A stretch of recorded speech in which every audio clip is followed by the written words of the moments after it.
अस्सलाम वालेकुम दोस्तों, क्या हाल है? ठीक ठाक तो बस सही है।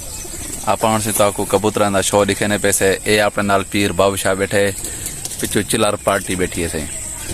ठीक है, तो कबूतर बाद लिखे ने से कि उन्होंने हिसाब किया।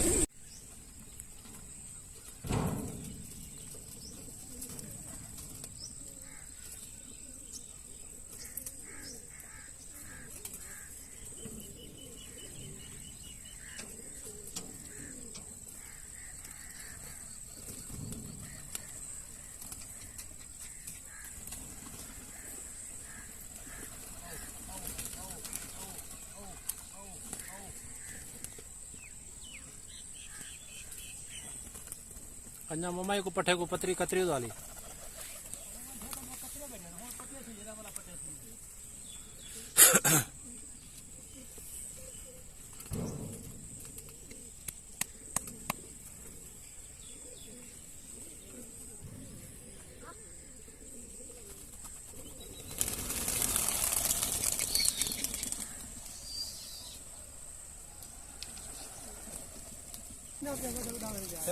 बंदे बैठे नहीं लिहाज कर थोड़ा जहा पता वाल